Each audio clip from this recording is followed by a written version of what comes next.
अस्सलाम वालेकुम and welcome back to the idea lab. मैं हूं आपकी होस्ट आयमा सैयद, एक पीएचडी स्कॉलर, एक मार्केटिंग स्ट्रेटेजिस्ट और एक बिजनेस एंटरप्रेन्योर। अब तक आइडिया लैब ने आपके लिए क्या किया है? आइडिया लैब आपके लिए ऐसे बिजनेस आइडियाज लाया जिनमें आप सीख सकते हैं कि 3,000 से 10,000 रुपए में कारोबार कैसे शुरू होता है, चीजें कहां से लेते हैं, क्लाइंट्स को कैसे पहुंचाते हैं। इसके ऊपर पूरी playlist free of cost available है चैनल पर। इसके अलावा हम ये देखते हैं कि जो companies internationally million, billion and trillion rupees कमाती हैं, वो किस प्रोडक्ट और सर्विस से कमाती हैं और आप उसे स्मॉल स्केल लेवल पर कैसे शुरू कर सकते हैं। आपकी इन्वेस्टमेंट आपके पैसिव अर्निंग का जरिया कैसे बनती है। स्टॉक्स क्या हैं, पीएसएक्स क्या है, पाकिस्तान स्टॉक एक्सचेंज पर आपकी गवर्नमेंट आपके पैसे सेफ कैसे रखती है, और इसके अलावा कंपनीज में इन्वेस्ट करने से पहले उनकी फंडामेंटल टेक्निकल एनालिसिस कैसे की जाती है, फाइनेंशियल स्टेटमेंट्स कैसे पढ़ी जाती हैं। मैं कोई फाइनेंशियल एडवाइजर नहीं, लेकिन मैंने अपनी जर्नी से जो कुछ सीखा आपके साथ शेयर करती हूँ ताकि आप आइडिया लैब के साथ ग्रो कर सकें। अस्सलाम वालेकुम। और आज हम जिस टॉपिक पर बात करने वाले हैं वो है पीएसएक्स क्रैश अलार्म मॉडल। आप लोगों का सवाल था कि अगर कभी पीएसएक्स जो है वो क्रैश करता है तो ये हमें कैसे पता चलेगा कि इस वक्त जो मार्केट है वो क्रैश कर रही है और हमें अपने पैसों को उस वक्त में किस तरीके से सेफ रखना है। तो आज की इस वीडियो में हम इस चीज़ को कवर करने वाले हैं कि क्रैश का कैसे पता चलता है और आपने पता चलने के बाद अपने पैसों के साथ उसको सेफ कैसे करना है, उसको सही जगह इन्वेस्ट कैसे करना है या उसको लिक्विडेट कैसे करना है। तो अब ये देखते हैं कि पहले कौन से इंडिकेटर्स हैं जो इसको इन्फ्लुएंस कर रहे होते हैं। तो सबसे पहले आ जाते हैं मार्केट वैल्यूएशन इंडिकेटर्स पे। ये तमाम इंडिकेटर्स वो हैं जिन पर मैंने आपके लिए पहले बहुत सारी वीडियोस ब्रीफली बनाई हुई हैं।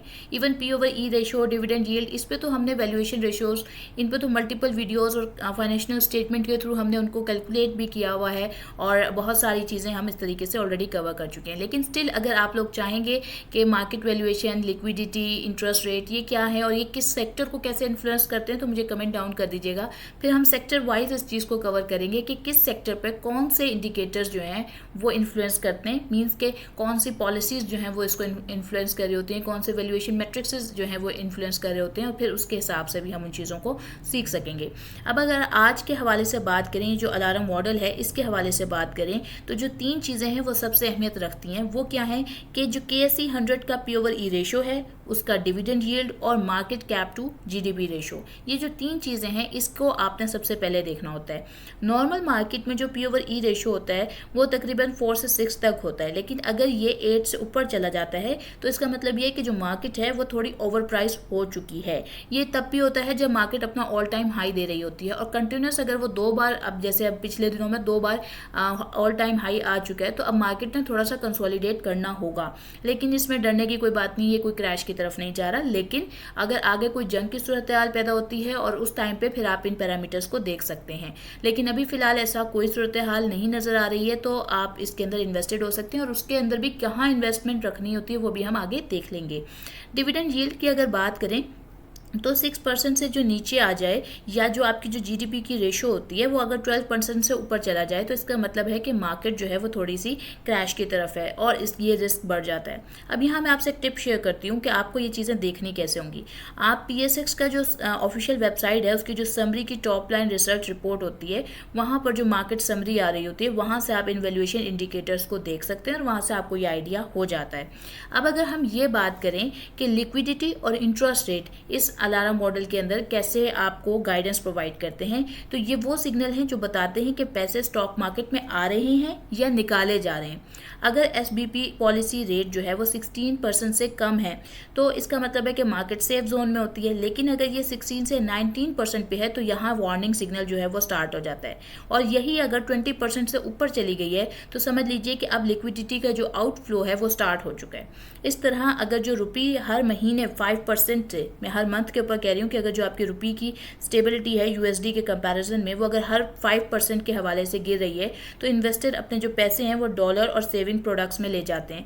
तो ये भी एक इंडिकेटर हो सकता है। अब यहाँ पर अगर टिप शेयर की जाए आपके साथ तो वो ये होगी कि आपने हर जो एसबीपी मॉनेटरी पॉलिसी की अनाउंसमेंट है उसको लाजमी देखना है जब भी वो अनाउंस होती है और वहाँ पे जो हाई रेट्स हैं वो जितना हाई रेट होता है उतना ज़्यादा पीएसएक्स पे जो है ना प्रेशर मेंटेन होता है। यानी जो एसबीपी की पॉलिसी है वो डायरेक्टली इन्फ्लुएंस कर रही रही होती है आपकी PSX की मार्केट के प्रेशर को। अब अगर हम बात करें टेक्निकल मार्केट के हवाले से कि टेक्निकल मार्केट के क्या सिग्नल्स होंगे जो आपको ये चीज़ें आइडेंटिफाई करने में मदद करेंगे, तो ये आपका तीसरा कह सकते हैं कि आप इंडिकेटर है टेक्निकल एनालिसिस। चार्ट्स जो हैं वो हमेशा स्टोरी बनाते हैं, लेकिन हमें ये उनको देखना पड़ता है कि वो किस तरीके से वर्क कर रहे हैं। अगर KSE 100 अपनी 50 डे मूविंग एवरेज के नीचे चला गया है तो ये अर्ली वीकनेस का साइन होता है, और अगर ये 200 डे मूविंग एवरेज के नीचे चला गया है तो ये मेजर सिग्नल है कि अब मार्केट क्रैश कर रही है। अगर वॉल्यूम बढ़ रहा है लेकिन प्राइसेस गिर रही हैं तो पैनिक सेलिंग शुरू हो गई है। और जो अगर यहाँ बात की जाए कि जो ट्रेडिंग व्यू के हवाले से अगर देखें कि KSE 100 के जो चार्ट्स हैं, देखकर यहाँ पे सिग्नल्स इजीली समझ सकते हैं कि ये मार्केट के अंदर अब क्रैश की तरफ मूव कर रहा है। यानी ऐसे सूरत में जब मार्केट क्रैश कर रही होती है पैनिक सेलिंग बढ़ रही होती है। लेकिन ना जो मेरी पर्सनल एडवाइस है वो ये होती है कि ऐसे टाइम पर भी मार्केट को कम्प्लीटली छोड़ना नहीं चाहिए, उसमें पैनिक सेलिंग नहीं करनी चाहिए। आपको मार्केट को समझने की ज़रूरत होती है। ऑब्वियसली एक कंट्री है, उसकी आपका जो PSX का सारा सिस्टम है वो डायरेक्टली आपके इकोनॉमिक इंडिकेटर्स के साथ अटैच्ड है, आपकी मुल्क की जो इकोनॉमी है उसके साथ अटैच्ड है, तो उसको किसी न किसी तरीके से उसने पुल बैक करना ही होता है। और ये जब अभी लास्ट कह लें कि इंडिया पाकिस्तान की जो अभी मई के अंदर भी अगर आप देखें जब जंग आई थी, और उसमें भी अगर आप देखेंगे तो अगर आप 6 मंथ्स का KSE 100 का चार्ट देखेंगे तो सबसे ज़्यादा जो डाउनफॉल आया था वो उस टाइम पे ही आया था। 6 मई से तकरीबन 9-10 मई का जो टाइम था उस ड्यूरेशन में ही सबसे ज़्यादा जो है मार्केट लिक्विडेट हुई थी, क्योंकि पैनिक सेलिंग बढ़ गई थी और सिचुएशन को देखते हुए लोगों ने मनी को जो है वो लिक्विडेट करना स्टार्ट कर दिया था। लेकिन उस टाइम पे बाइंग ऑप्शंस भी बहुत अच्छे थे। उस टाइम पे जिन लोगों ने बाय किया उन्होंने बहुत अच्छे टाइम पर फिर अब वो उसको सेल कर रहे हैं, या उस पर बहुत ज़्यादा मतलब उस वक्त में अगर HUBC की बात की जाए या किसी और मिज़ान बैंक की बात की जाए तो उन कंपनीज में जब इन्वेस्टमेंट की गई तो उस टाइम की इन्वेस्टमेंट ने इस वक्त जाकर तकरीबन 40% से 50% तक के रिटर्न दिए हैं। इवन HUBC ने 47% तक का रिटर्न दिया है उस सिचुएशन के बाद। अब अगर हम बात करें मार्केट सेंटीमेंट की और जो न्यूज़ का जो फ्लो चल रहा होता है उसके हवाले से, तो ये सब इमोशनल पार्ट होता है। जब लोग कहते हैं कि आप मार्केट कभी नहीं गिरेगी, तो ये भी एक कह लें कि ऐसा पॉसिबल नहीं है कि मार्केट कभी डाउन ना जाए। मार्केट ने डाउन भी जाना है और मार्केट ने अप भी जाना है, और जब भी मार्केट ने डाउन जाना है तो इसका मतलब मार्केट ने उसके बाद टॉप पे ही जाना है। और अगर आपके साथ बहुत सारे IPOs लॉन्च हो रहे हैं तो मीडिया हर जगह पॉजिटिव न्यूज़ देता है। यानी कि इस वक्त जिस तरह आप देख ही रहे होंगे कि इस वक्त बहुत सारे IPOs लॉन्च हो रहे हैं, तो उस वक्त मार्केट के अंदर न्यूज़ अच्छी आ रही होती है, जिसकी वजह से मार्केट जो है ऑल टाइम हाई दे रही होती है। अभी पाकिस्तान की जो कह लें कि फॉरेन पॉलिसीज़ के अंदर कोलैबोरेशंस हो रही थी, उसकी वजह से भी बहुत सारे मार्केट के अंदर गुड न्यूज़ आई। उसके बाद IPOs लॉन्च हो रहे थे, तो ये इस वजह से 2 बार ऑल टाइम हाई हमें देखने को मिले। और अगर हम ये बात करें कि इस टाइम पर जो ओवर कॉन्फिडेंस फेज़ आ जाता है ना, ये बाइंग का फेज़ नहीं होता मोस्ट प्रोबेबली। मतलब ये है कहने का कि अगर आपने ये देखा है कि 2 बार कंटिन्यूसली KSE 100 ऊपर जा रहा है, तो यहाँ लॉन्ग टर्म बाय तो किया जा सकता है, लेकिन वो स्विंग ट्रेडर्स जो स्विंग के लिए कर रहे हैं तो और वो मंथ्स के लिए होल्ड कर रहे हैं, तो फिर वहाँ पे थोड़ा सा जो है ना सोचने की ज़रूरत है। और ऑब्वियसली ये उनके लिए है जो बिल्कुल बिगिनर्स हैं, और बाकी लोग तो ऑब्वियसली टेक्निकल चार्ट्स को देखकर, फंडामेंटल एनालिसिस को देखकर ही इन्वेस्ट कर रहे होते हैं। लेकिन अगर जो पॉलिटिकल इंस्टेबिलिटी या इकोनॉमिक न्यूज़ ज़्यादा नेगेटिव आ रही हों तो फिर जो है ना बियरिश फेज स्टार्ट हो जाता है और वो देखने को भी मिलता है। तो इसका मतलब ये है कि जो मीडिया और पब्लिक का जो मूड है वो ऑब्जर्व करते रहना पड़ता है, क्योंकि जब बहुत ज़्यादा लोग ऑप्टिमिस्टिक होते हैं तो आपकी मार्केट ऊपर जाती है और आप प्रॉफिट बुकिंग शुरू हो जाती है उस टाइम पर। और अगर हम बात करें क्रैश जोन की जो चेक लिस्ट है वो क्या होगी, तो उसके हवाले से आपके सामने कुछ इंडिकेटर्स हैं। ये जो 4 हैं आप इनके साथ और भी अपने स्टडीड एनालिसिस जो है वो मिला सकते हैं। ये वो हैं जिनको मैं देखती हूँ जब भी कोई चीज़ इस तरह की न्यूज़ आ रही होती है, और वो मुझे हेल्प करता है कि मैं किस तरीके से वहाँ पर अपने सेफ जोन की तरफ मूव करूँ। तो ये जो कम्बिनेशन है ना कि जो P/E रेशो जो है वो 8 का जो इंडिकेटर है, SBP रेट का जो 20 का इंडिकेटर है, रुपी वैल्यूएशन 5% पर मंथ का, KSE 100 का जो 200 की आपने 200 डेज़ की जो एवरेज देखनी है। जब आप ये 4 इंडिकेटर्स देख लेते हैं तो इससे आपको ओवर वैल्यूएशन का अंदाज़ा हो जाता है, आपको लिक्विडिटी के स्क्वीज़ का अंदाज़ा हो जाता है, आपको वीक ट्रेंड का अंदाज़ा हो जाता है। एक साथ आप बहुत सारे इंडिकेटर्स जो हैं वो देख पा रहे होते हैं। और ये पर्टिकुलरली किसी एक कंपनी का एनालिसिस नहीं करके देता आपको, ये ओवरऑल PSX का इंडिकेटर बिहेवियर का एनालिसिस आपको करके देता है। अब ऐसे टाइम पर आपने बिफोर क्या डिसीजन लेना है। अब सवाल यहाँ ये है कि अगर क्रैश आने वाला है तो हमें करना क्या चाहिए। तो यहाँ पर कुछ स्मार्ट टिप्स हैं आपके लिए, कुछ स्मार्ट स्टेप्स हैं आपके लिए। सबसे पहले तो ये है कि आपने कैश का जो रिजर्व है ना वो बनाना है। पोर्टफोलियो का जो 20 से 30% जो है वो आप कैश में रख रहे होते हैं उस टाइम। जो डिफेंसिव या कह लें कि इस्लामिक स्टॉक्स हैं उनको चूज़ किया जाता है ऐसे टाइम पे। मिज़ान बैंक हो गया। वैसे भी मैं मोस्टली आपको शरिया कॉम्प्लाइंट स्टॉक्स की ही ऑप्शन देती हूँ, और जब आपने अगर शरिया कॉम्प्लाइंट में ही इन्वेस्टमेंट कर रखी हो तो आपको कोई ख़ास परेशानी की ज़रूरत नहीं पड़ती, पैनिक सेलिंग की ज़रूरत नहीं पड़ती उस टाइम पे, क्योंकि ये वो स्टॉक्स हैं जिन्होंने ऑल टाइम ये कंपनी, इसमें बहुत सारी, अगर OGDC की बात करें या मिज़ान बैंक की बात करें, ये वो कंपनीज़ हैं जिन्होंने आपकी इकोनॉमी को रन भी करना होता है, और इसके अलावा इसमें हुकूमत की जो पैसों की परसेंटेज है वो बहुत ज़्यादा होती है। तो इसकी वजह से भी ये बहुत कम चांसेस हैं कि ये कंपनीज़ जो हैं वो फंडामेंटली स्ट्रॉन्ग होती हैं कि ये डाउन पे जाएँ। और ये जो है वो पर्टिकुलरली जो माइक्रो इंडिकेटर्स हैं ना वो इन पे ज़्यादा इन्फ्लुएंस कर पाते हैं, कि जैसे अगर ऑयल की पॉलिसी में कुछ चेंजेस आते हैं उस तरह के, तो वहाँ पर ये थोड़ी सी चीज़ें जो है वो देखी जा सकती हैं।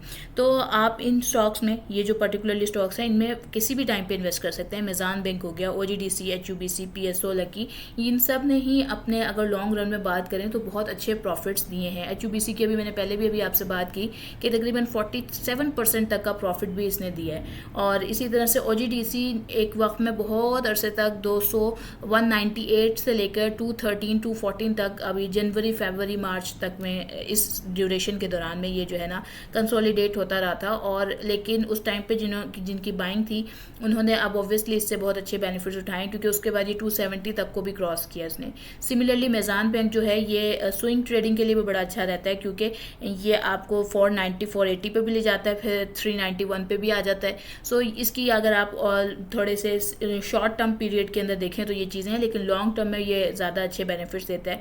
और इवन इसकी होल्डिंग की वजह से जो इसका डिविडेंड मिलता है, तो इसकी जितनी भी आपने होल्डिंग में इसके पैसे लगाए होते हैं वो भी आपको रिकवर हो रहे होते हैं। और अगर हम बात करें कि ऐसे टाइम पे जो लेवरेज है, यानी कि आपने जो मार्जिन हो गए या फ्यूचर मार्केट्स हो गई, उनकी तरफ आपने मूव नहीं करना होता। यानी आपने उधार लेकर, जो वो वैसे भी मैं आपको उसके लिए कह लें कि रिकमेंड नहीं करती हूँ, लेकिन आपने फिर भी इस ऐसे तमाम चीज़ों में अगर आप कभी इन्वॉल्व हैं तो वहाँ पर आपको लॉस होने के चांसेस ज़्यादा होते हैं, क्योंकि मार्केट बहुत वॉलेटाइल होती है। तो आपको उस वक्त में रुक जाना चाहिए ऐसी चीज़ों से। और अगर हम बात करें वीकली मार्केट का जो ट्रेंड है, उस टाइम पर आप वीकली मार्केट ट्रेंड को फॉलो कर रहे होते हैं कि अभी पिछले 3 दिन में या 10 दिन में किस तरीके से वर्क कर रहा है, उन इंडिकेटर्स के अलावा जब आपने क्रैश को एनालाइज कर लिया है। तो अब अगर हम बात करें कि इस टाइम पे ना इमोशनली डिसिप्लिन की बहुत ज़्यादा ज़रूरत पड़ती है, पैनिक सेलिंग से बहुत ज़्यादा नुकसान हो सकता है। तो ऐसे टाइम पर जब आपके स्टॉक से ज़्यादा कोई स्टॉक नीचे जा रहा है, so that is the right time कि जब आप उसको बाय कर सकते हैं फॉर अ लॉन्ग टर्म। और फिर जब भी सिचुएशन किसी न किसी स्टेज पे सिचुएशन में बेहतर हो जाना होता है, और जब वो सिचुएशन बेहतर होती है तो ऑब्वियसली फिर आप अपनी प्रॉफिट बुकिंग करते हैं। और अगर हम बात करें कि जो रिकवरी जोन है आफ्टर द क्रैश जो होता है, तो ये आपको जो रिकवरी जोन है यहाँ पर भी आपको पेशेंस रखने की ज़रूरत होती है। अब यहाँ पर जो P/E रेशो होती है ये 4 to 5 के पास आ जाती है। डिविडेंड यील्ड जो है वो 8% से ऊपर के तकरीबन करीब ही होती है, और जो इंटरेस्ट रेट है वो 16% से नीचे आया हुआ होता है। और जो PKR है, यानी कि जो पाकिस्तान की करेंसी है, वो अगर 5% के हिसाब से डिग्रेड हो रही थी, डिवैल्यू हो रही थी, तो वो स्टेबलाइज हो जाती है। इसी तरह जो KSE 100 है, 200 डेज़ का जो उसका मूविंग एवरेज है, वो भी नॉर्मलाइज हो जाता है। तो आप जब इन सब चीज़ों को देख लेते हैं, समझ लेते हैं कि मार्केट रिकवर कर रही है, जो आप अक्सर जो लोगों को बात करते सुन रहे होते हैं कि मार्केट अब रिकवरी मोड में है, मार्केट अभी बियरिश मोड में है, बुलिश मोड में है, तो वो इन इंडिकेटर्स को देखे जा सकते हैं। इसके अलावा भी होते हैं, लेकिन आप इनको पर्टिकुलरली देखकर एक सिंपल एनालिसिस किया जा सकता है।